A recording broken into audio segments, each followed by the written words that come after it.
ಏನೋ ರಾತ್ರಿ 8 ಗಂಟೆವರೆಗೆ ಟೈಮ್ ಕೊಡುವಂತೆ ಕೇಳಿದ್ದೇನೆ. ನಾನು ಅವರೆಲ್ಲರ ಶಿಷ್ಯ, ಹೀಗಾಗಿ ಮನವಿ ಮಾಡಿದ್ದೇನೆ ಅಂತ ರಾಜೀನಾಮೆ ಬಗ್ಗೆ ಶಾಸಕ ಪ್ರದೀಪ್ ಈಶ್ವರ್ ಹೇಳಿಕೆಯನ್ನ ಕೊಟ್ಟಿದ್ದಾರೆ. ರಾತ್ರಿ 8 ಗಂಟೆವರೆಗೂ ಕೂಡ ಟೈಮ್ ಕೇಳಿದ್ದೀನಿ. ನಾನು ಅವರೆಲ್ಲರ ಶಿಷ್ಯ, ಹೀಗಾಗಿ ಎಲ್ಲರಲ್ಲೂ ಕೂಡ ನಾನು ರಿಕ್ವೆಸ್ಟ್ ಮಾಡ್ಕೊಂಡಿದ್ದೇನೆ ಅಂತ ಪ್ರದೀಪ್ ಈಶ್ವರ್ ಹೇಳಿದ್ದಾರೆ. ಬಲಗೈ ಸಮುದಾಯಕ್ಕೆ ಟಿಕೆಟ್ ಕೊಡುವಂತೆ ಕೇಳಿದ್ದಾರೆ. ಅವರೆಲ್ಲರೂ ಕೂಡ ಪಕ್ಷದ ನಿಷ್ಠಾವಂತ ಕಾರ್ಯಕರ್ತರು, ಈ ಬಣ ಬಡಿದಾಟ ಅಂತೆಲ್ಲ ಇಲ್ಲ ಅಂತ ಹೇಳಿದ್ರು. ಅವರಿಲ್ಲ ಸಂಜೆ 8 ಗಂಟೆವರೆಗೂ ನಮಗೆ ಟೈಮ್ ಕೊಡಿ ಅಂತ ನಾನು ವೈಯಕ್ತಿಕವಾಗಿ ನಾನು ರಿಕ್ವೆಸ್ಟ್ ಕೊಡ್ತೀನಿ. ಅವರು ಕೋಲಾರಲ್ಲಿ ರೈಟ್ ಕಮ್ಯುನಿಟಿಗೆ ಟಿಕೆಟ್ ಕೊಡಬೇಕು ಅನ್ನೋದು MLCಗಳ ವಾದ. ಈಗಲ್ಲಿ ಮತ್ತಾರಿಗೋ ಟಿಕೆಟ್ ಆಗುತ್ತೆ ಅನ್ನೋ ಒಂದು ಊಹಾಪೋಹ ಇದೆ.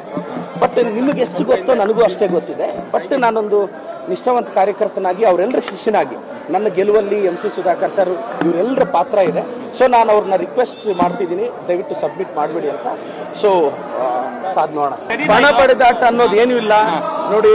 MC ಸುಧಾಕರ್ ಸರ್ ಅವರು ತಾತನ ಕಾಲದಿಂದ ಅವರು ಕಾಂಗ್ರೆಸ್ ನಿಷ್ಠಾವಂತ ಕಾರ್ಯಕರ್ತರು. ಕೊತ್ತೂರು ಮಂಜಣ್ಣ ಕಾಂಗ್ರೆಸ್ ನಿಷ್ಠಾವಂತ ಕಾರ್ಯಕರ್ತರು. ನಜೀರ್ ಅಹಮದ್ ಸಾಹೇಬ್ರು ಕಾಂಗ್ರೆಸ್ ನಿಷ್ಠಾವಂತ ಕಾರ್ಯಕರ್ತರು. ನಮ್ಮ ಅನಿಲಣ್ಣ ಎಲ್ಲರೂ ನಿಷ್ಠಾವಂತರು. No one is going against the party sir. Just they are expressing their anger sir. ಈಗ ಅವ್ರಿಗೆ ಸೋರ್ಸಸ್ ಅಲ್ಲಿ ಇನ್ಫಾರ್ಮೇಶನ್, ಈಗ ನಿಮ್ಗೆ ಹೆಂಗ್ ಸೋರ್ಸಸ್ ಅಲ್ಲಿ ಇರುತ್ತೋ ಅವ್ರಿಗೂ ಆ ಇನ್ಫಾರ್ಮೇಶನ್ ಇರುತ್ತೆ. ಅವರಿಲ್ಲ ಸಂಜೆ